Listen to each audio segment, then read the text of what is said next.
మనకు అనుకోకుండా విచ్చేసిన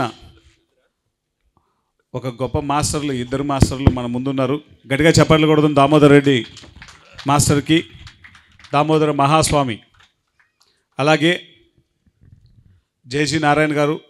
రీసెంట్గా మనం పత్రిజీ చైతన్య రథం ఆ బాధ్యతను ఆయన స్వీకరించి ఆ బాధ్యతను అంగరంగ వైభవంగా చేశారు. జేజీ నారాయణ గారికి గట్టిగా చప్పట్లు కొడదాం. దామోదర్ రెడ్డి సార్ గురించి చెప్పడానికి మాటలు లేవు. ఆయన ఎంత ఎఫర్ట్స్ పెడతారో పిఎస్ఎస్ మూమెంట్ని ముందుకు తీసుకెళ్ళడానికి, ఎంత కృషి చేస్తారో. నాట్ ఓన్లీ మహేశ్వర మహాపిరమిడ్, the pyramid spiritual trust Hyderabad ఒక్కటే కాదు, అన్నింటి పరంగా ఆయన అన్ని ఆలోచిస్తూ పిఎస్ఎస్ఎం యొక్క ఎదుగుదలకు ఎంతో వర్క్ చేస్తుంటారు. మరి వారి యొక్క అమూల్యమైన సందేశాన్ని మనం తీసుకుందాం. గట్టిగా చప్పట్లు కొడదాం ఈ 3 రోజుల యజ్ఞానికి. అరే, ఈ క్షేత్రమే ఒక అద్భుతం. ఈ క్షేత్ర పరిసరాల్లో జన్మ తీసుకోవడం ఒక అద్భుతం. ఈస్ట్ గోదావరి జిల్లా ఒక ప్రత్యేకం. ఎందుకు ప్రత్యేకం అంటే, అరే ప్రపంచంలో ఎక్కడా లేదు, 2 శక్తిపీఠాలు ఉన్నాయి మీకు. అది మర్చిపోతున్నారు మీరు అందరు. ఆషామాషి కాదు. ముఖ్యంగా తెలుగు రాష్ట్రాలలో 4 శక్తిపీఠాలు. ప్రపంచంలో ఏ రాష్ట్రంలో ఏ దేశంలో లేదు. పిఠాపురం, ఇక్కడ శ్రీశైలం, తెలంగాణలో అలంపూర్. ఎప్పుడైతే సాధన చేస్తారో, సాధనలో మిమ్మల్ని మీరు తెలుసుకోవడం మొదలు పెడతారో, మీ శరీరం మనసు ఏకమవుతుందో అప్పుడు తెలుస్తుంది శక్తిపీఠాల యొక్క తత్వం ఏందో. ఎందుకు ఈ తెలుగు రాష్ట్రాల్లో 4 శక్తిపీఠాలు ఉన్నాయో, ఎందుకు అక్కడ పిఠాపురంలో కూడా 3 రోజులు యజ్ఞం చేశాను నేను అక్టోబర్లో. అది నా చాలా రోజులు వెయిటింగ్ చేసిన కార్యక్రమం. అది ఆ సందర్భం వచ్చింది, ఆ సమయం వచ్చింది. అక్కడే శ్రీపాద శ్రీవల్లభ గారు జన్మ తీసుకోవడం, అది జన్మస్థలం కావడం పిఠాపురం, అక్కడ శక్తిపీఠం రావడం, పురువి శక్తిపీఠం, ఇక్కడ మాణిక్యాంబా శక్తిపీఠం. ఈ శక్తిపీఠానికి గొప్ప విశేషం ఏంటంటే, భీమకండ అనే పేరు. భీమేశ్వర శక్తి, భీమశక్తి అంటాడు. అది సాధనలో ఒక గొప్ప స్థితికి సంబంధించింది. దుర్యోధనుని చావు ఎక్కడ జరిగింది? ఇక్కడ జరిగింది. ఎవడి చేతిలో జరిగింది అంటే భీముడి చేతిలో జరిగింది. బాడీ మొత్తం శక్తి ప్రవాహం జరిగింది దుర్యోధనుడికి, కానీ ఇక్కడ మటుకు శక్తి పొందలేకపోయాడు. ఎందుకు పొందలేకపోయాడు? అరే, సాధనలో ఆఖరి ఘట్టం ఇది, ఇక్కడి నుంచి ఇక్కడికి, దీనికి సంబంధం ఉంటుంది. ఈ భుజాలకు, ఈ పిక్కలకు. దీని భీమశక్తి అంటారు. నువ్వు సాధన లేదు, నువ్వు శవతత్వంలో ఉంటావు, నువ్వు శవంగా మారే పనులే చేస్తావు, అలాంటి భోజనమే చేస్తావు. నువ్వు సరి అయిన సాధన మార్గంలోకి వచ్చావు, ఆ శివతత్వం నుంచి, శనితత్వం నుంచి శివతత్వంలోకి వస్తావు. షి అవుతుంది అంటే ఆ శరీరం యొక్క ఆ జ్ఞానాన్ని తెలుసుకోవడం మొదలవుతుంది. ఆ శరీరం యొక్క, మనసు యొక్క ఆ జ్ఞానం తెలుసుకోవడం ఎప్పుడైతే మొదలవుతుందో, నువ్వు శివుడిగా నీ ప్రయాణం మొదలవుతుంది. ఈ శక్తి ద్వారా, ఈ శక్తి ఎప్పుడు ఈ రెండింటికి కనెక్షన్ కుదురుతుందో ఒక మహాశక్తి యొక్క ఉద్భవం జరుగుతుంది. దాన్నే భీమశక్తి అంట. భీమ ఖండ, కా అంటే ఖడ్గం. ఖడ్గంతో దేన్ని నరుకుతారు? గొంతులు నరుకుతారు. ఈ కంఠానికి ఆ శక్తి వస్తుంది. నీ వాక్కు ద్వారా ఎటు వాళ్ళ గొంతుల్ని సరిచేసే శక్తి కలగడమే కంఠశక్తి. ఖా అంటే అది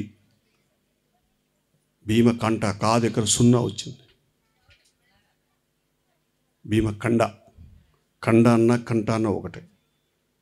డా అంటే డమ్మరుకం శబ్దం. ఇది త్రివేణి సంగమానికి సంబంధించిన కథ. శరీరము, మనస్సు, బుద్ధి, ట్రయాంగిల్ అంటారు. ఇది శరీరము, ఇది మనస్సు, ఇది బుద్ధి, ఈ 3 యొక్క కలయిక సంగమం అంటారు. ఇది శాస్త్రాలలో జరిగే కథ. ఇది ఆఖరి ఘట్టం.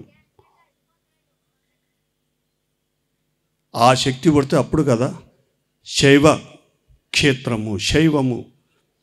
చెప్పాను కదా, షా అంటే శివతత్వము, షి అంటే శివతత్వము, శై అంటే శివతత్వం నుంచి శైవతత్వంలోకి విశుద్ధం శుద్ధమైనప్పుడు జరిగే కథ అది. ఈ శరీరం క్షేత్రంగా మారుతుంది.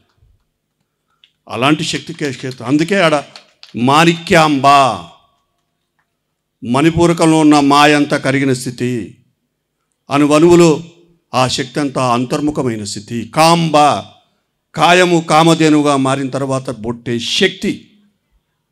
అలాంటి శక్తిపీఠం అది. ఆషామాషి శక్తిపీఠమా? ఆ నిర్మాణం ఏంటి, ఆ కథ ఏంటి? ఇది నేను 3వసారి ఇక్కడ రావడం.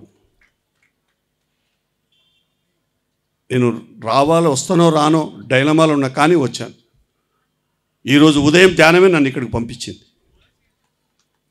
అలాంటి ఒక అద్భుతం అది. అది మాటలకు అందంది ఆ శక్తి ప్రవాహం. మొత్తం ఈ కాళ్ళ దగ్గర నుంచి ఆ పిక్కలు ఇలా విప్పుకుంటుండే ఒక పువ్వులాగా ఆ శక్తి సహస్రాన్ని తాకుతుంటే ఎన్ని రోజులు ఎన్ని గంటలైన సాధనలో కళ్ళు మూసుకొని అలా ఉండిపోవచ్చు. అలాంటి ఒక అద్భుతం అది. అందుకే దాన్ని భీమశక్తి అంట. అందుకే మై డియర్ ఫ్రెండ్స్, ఇది శరీరము మనసు ఏకమైనప్పుడు జరిగే కథ అది. మొత్తం కథ అంతా ఇక్కడ ఉంది. మాణిక్యాంబ కథ. మణిపూరక కేంద్రమే దైవం కథ, మణిపూరక కేంద్రమే మాయ కథ, మణిపూరక కేంద్రమే మహాశక్తి కథ, మణిపూరక కేంద్రమే మహాదైవం కథ. ఇది త్రికోణంలో రాకుండా ఎవరు ఏ శక్తి పొందలేరు. ఈ దైవత్వాన్ని తెలుసుకోవడం అసంభవం. ట్రయాంగిల్ని అంతర్దృష్టితో ఏ రోజైతే నీకు అందుతుందో, ఇది మొత్తం కంప్లీట్గా దుర్గంధపూరితమైన ఈ మొత్తం ఈ డైజెషన్ సిస్టమ్ అంతా గంధపూరితమై సుగంధ పరిమళ స్థితిలోకి వస్తే అప్పుడు కదా నువ్వు దైవత్వంలోకి వచ్చేది. అది ఆషామాషి కథన. ఎంత దుర్గంధం ఉంటుందో మనకందరికి తెలుసు. ఏ జంతువుకు అవసరమైన బాత్రూంలో నీకెందుకు అవసరమయ్యా? ఆవు పేడనేమో పవిత్రంగా భావిస్తావు, ఆమూత్రాన్ని పవిత్రంగా భావిస్తావు, నీకేమో ఇంత పెద్ద డ్రైనేజ్ సిస్టమ్ కావాలా? ఎందుకు అంత పవిత్రంగా పెట్టుకోవు? ఎందుకు పెట్టుకోవు అంటే నువ్వు అసహజ పద్ధతిలో జీవిస్తున్నావు, అసహజ పద్ధతిలో ఆహార విధానాల్లో ఉన్నావు. సహజమైన ఆహార పద్ధతుల్లో లేవు. నీ శరీరంలో మార్పు జరిగితే గొంతు మీద కత్తిపడ్డ అసహజ పద్ధతిలో ఆహారం ఒక మెతుకు కూడా తినడం నీ వల్ల కాదు. ఫస్ట్ నీ బాడీ రిజెక్ట్ చేస్తుందని అంత మార్పు జరుగుతుంది. ఈవెన్ ఫ్యాన్ గాలి కూడా నీ బాడీ యాక్సెప్ట్ చేయదు, ఏసీ గాలి యాక్సెప్ట్ చేయదు. సహజంగా ఉండేదాన్ని మాత్రమే యాక్సెప్ట్ చేస్తుంది ఈ బాడీ. శరీరానికి ఇబ్బంది కల్పించే ఒక డ్రెస్ను కూడా నువ్వు భరించలేవు. బాడీ శరీరానికి ఇట్లా అతుక్కునే ఒక గుడ్డను కూడా నీ శరీరం ఒక నిమిషంలో భరించదు. పురుషులకు ఆ పంచ, స్త్రీలకు ఈ సారీ, ఈ డ్రెస్ కోడ్ ఎందుకు వచ్చింది? అరే సాధనకు సంబంధించింది అది. స్కిన్ అంటుకుంది నీ డ్రెస్ అంటేనే నువ్వు శరీరాన్ని హింసించడం మొదలైంది అని అర్థం. ఏ రకంగా శరీరం హింసకు గురైనా అది ఇంకొక జన్మ కారణమవుతుంది, గుర్తుపెట్టుకోండి. నీ ఆహారం వల్ల కానీ, నీ వ్యవహారం కానీ, ఏ రకంగా అయినా సరే. అందుకే అది అపురూపం. ఇది శైవ స్థితి అంటే శుద్ధమైనప్పుడు ఇది క్షేత్రంగా మారుతుంది. శ్రీశైలము అందుకే అయింది. ఇది శ్రీ అంటే పవిత్రత.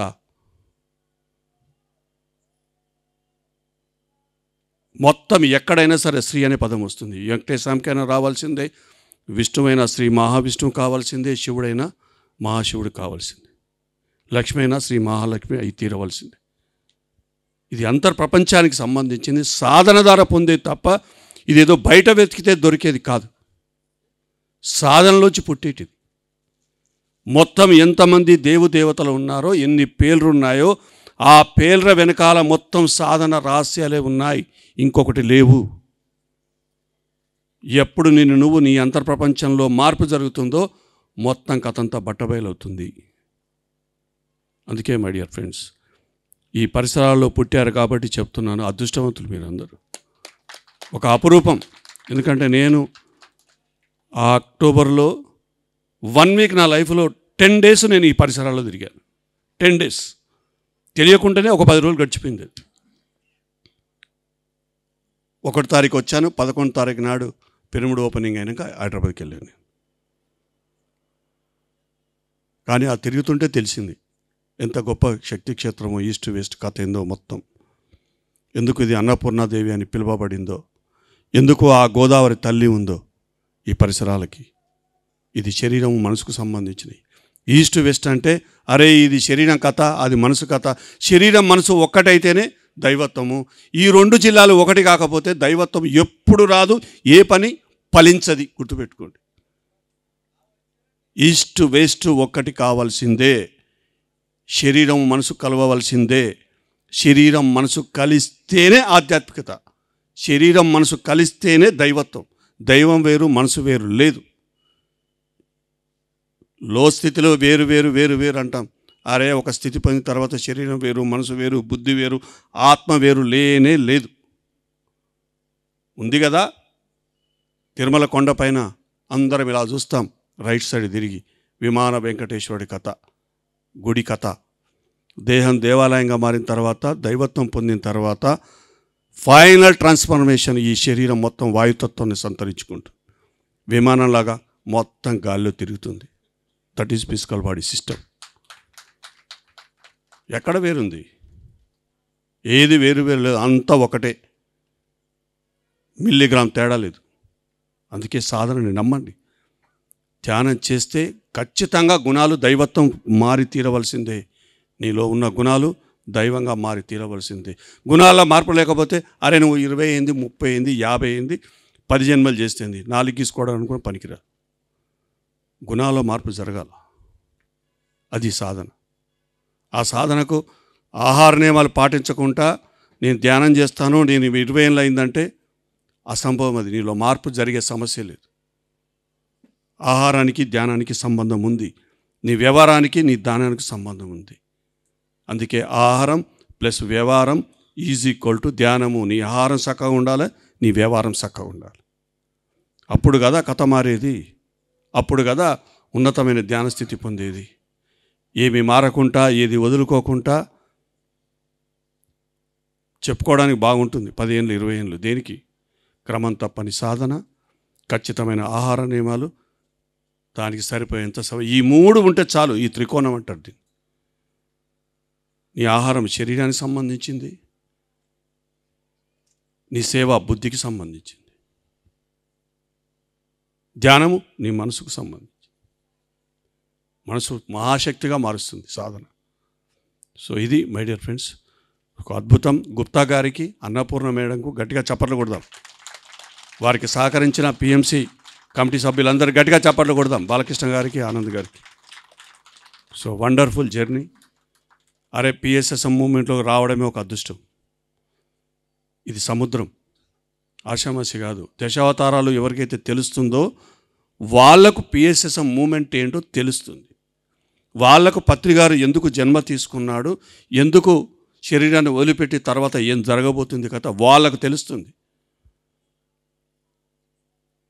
చెప్పడం వేరు, పిఎస్ఎస్ మూమెంట్ని పూర్తిగా తెలుసుకోవడం వేరు అనుభవపూర్వకంగా. దశావతారాల్లో ఆఖరి అవతారం కథనే పిఎస్ఎస్ మూమెంట్. అందుకే దీని తర్వాత ఇంకో సొసైటీతో పని లేదు, ఇంకో వ్యవహారంతో పని లేదు. ఇది సముద్రము, ఇది అన్నీ దీంట్లో కలవవలసిందే. నదులన్నీ సముద్రం కలవవలసిందే. అది నేచర్ ఆఫ్ లా. ఎవరు నమ్మినా నమ్మకపోయినా, అవునన్నా కాదన్నా, వెండి తెర మీద జరిగేది అదే. అంతకంటే వేరే జరగదుగాక జరగది. మొత్తం భూమండలం మీద అన్ని ఆధ్యాత్మిక సంస్థలు గొడుగు కింది రావాల్సిందే. అది నేచర్లో జరగబోయే మార్పులలో అందరూ ఆ రక్షణ ఎక్కడుంటే అక్కడికే పోతాడు మనిషి. కష్టాలు బాధలు ఉన్నప్పుడు వాడికి రక్షణ ఏడుంటే అక్కడికే వెళ్తాడు. రక్షణ లేని దగ్గరికి వాడెందుకు పోతాడు? ప్రతి ఒక్కడికి రక్షణ కావాలా. మరి ఆ రక్షణ ఇచ్చేదే ఆ గొడుగు కథనే పిరమిడ్ సొసైటీ కథ. మరి ఈ గొడుగు కింద రాకపోతే ఇంకా ఏ గొడుగు కింద పోతాడు? అందుకే దయచేసి ఇప్పటి వరకు జరిగిన కథ వేరు, 2025 నుంచి జరిగే కథ వేరు. సృష్టి స్థితి కథ అయిపోయింది. ఈ సంవత్సరం మనం లయతత్వంలోకి వచ్చాం. 31కు స్థితికథ అయిపోయింది, లయకారుల కథ మొదలైంది. అది ఏదైనా కరుగుతుంది, గుర్తుపెట్టుకోండి. జాగ్రత్త. గోడ మీకు ఎక్కుతారో గోలు కొడతారో అది మీ సాధన బట్టి ఉంటుంది. సరిగ్గా సాధన చేస్తే గోలు వైపు వెళ్తారు, సాధన సరిగ్గా లేకపోతే గోడ మీకు ఎక్కుతారు, అంతే. అర్థమైందని కూడా మిత్రుడికి బాగా అర్థమైంది. అలాంటి మార్పులు ఏదైనా లయతత్వం జరగదు. సాధన చేస్తే లయము మామూలు లయం కాదు. అందుకే ఈ లక్ష్మీదేవి కథ అంటేనే లయం కథ, దీని కథ. అందుకని జాగ్రత్త. ఓకేనా? Thank you very much once again. Gupta గారి దంపతులు గట్టిగా చప్పట్లు కొడదాం. వారి గొప్ప సాహసం చేశారు. అరే ఈ ప్రదేశాల్లో కార్యక్రమం పెట్టడం అద్భుతం ఒకటి. So thank you very much once again. Wonderful day.